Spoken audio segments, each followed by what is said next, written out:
I opened the door to the Combat Information Center and looked inside. It was dark.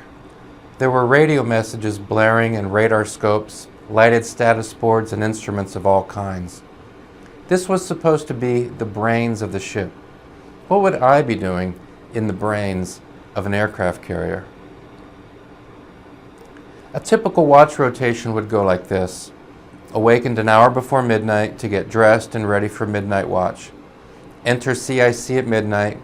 Do 4 two-hour rotations on either a radar scope, a lookout watch, a bridge watch, a maneuvering board watch, a status board watch, or a radio watch.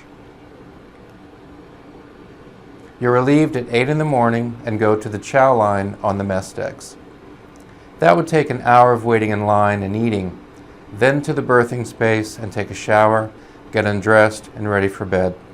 Sleep for 5.5 hours and be wakened again for the next watch. This would go on 24/7 for the next 40 days and nights. You would wake up on a mattress soaked with sweat, get dressed, and be ready for another watch.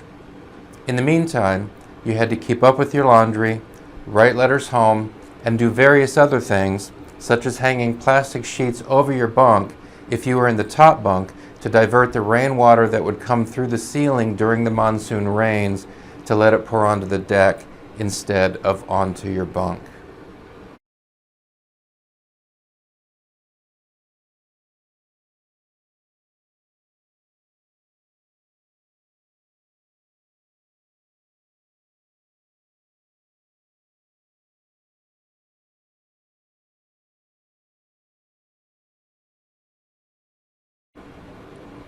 The work aboard the USS Intrepid during my time in the Vietnam War was routine.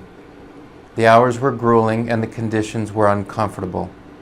In addition to your CIC watches, you also could be assigned to cleaning heads, swabbing decks, asked to go wake up the next watch.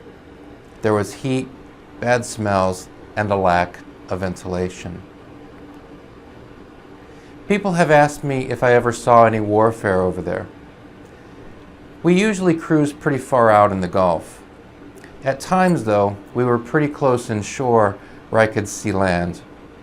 Sometimes at night, I could see what they called rolling thunder, where large B-52 bombers would lay a long row of heavy bombs, and I could see the constant lightning that would make.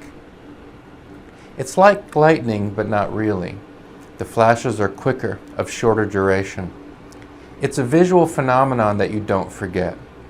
I could sometimes see parachute flares slowly descend, then watch bombs explode around the area. I wondered how many people were being killed right over there.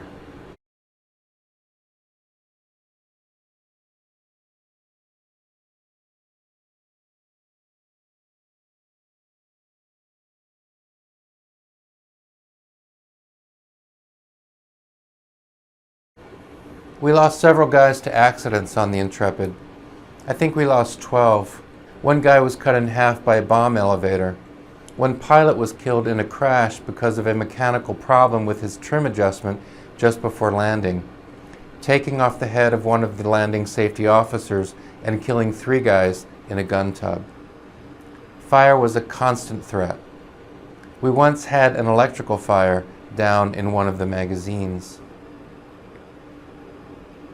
The thing that saddens me is the thought of the nearly 60,000 names on the Vietnam Memorial Wall in D.C. I have visited the wall on 4 different occasions. I have shed tears each time.